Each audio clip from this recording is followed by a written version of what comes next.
This video is going to consider the Weimar Constitution and is going to argue whether it's a democratic masterpiece or in fact a failed folly. So what about the strengths and weaknesses? Because the Weimar Constitution has a real controversy about it, whether it actually set Germany up to actually have an autocracy later on. So let's have a look at the strengths and weaknesses of these various features. Well, what about the president itself? Well, the president did have a lot of strengths. Germany had a legacy of those strong, powerful rulers, so this made sense to Germany in the 1920s.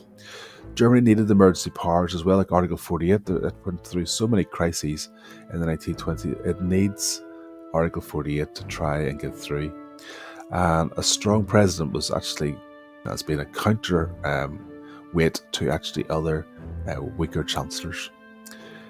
Weaknesses then, well, Article 48 decree powers could actually be misused to undermine democracy, and the power to appoint and dismiss chancellors was very powerful. You can't ask yourself, could a president always be trusted? Could they actually be choosing chancellors based on their political background themselves? And you can look at this later on to see if this is the case.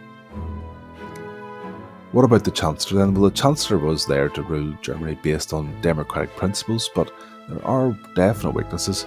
There were 14 Chancellors, 21 governments between 1919 and 1933. Some of the Chancellors were coming backwards and forwards all the time, but that's a very large amount of governments in a very short space of time. This undermined the position of Chancellor, and many were constantly trying to keep weak coalitions together.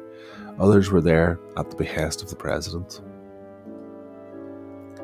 And what about this idea of a democracy? Well, the democracy was based on PR.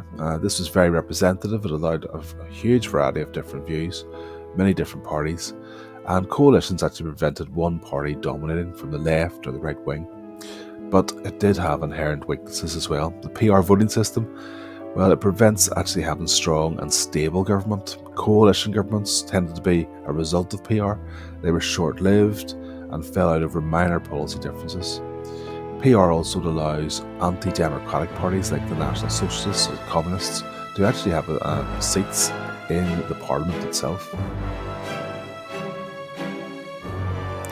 And Germany being a federal state, well, this was good in allowing the 17 Länder to maintain their regional identity and their ability to make regional laws, but it does have weaknesses as well, because federalism actually allows for the possibility of a state within Germany, one of the Länder, to either secede, to break away from Germany, or to rise up and threaten the federal government in Berlin. And this happens at the start of the 1920s. There is states like Bavaria that, first of all, there is a threat of secession, and there is a takeover by communists at some point.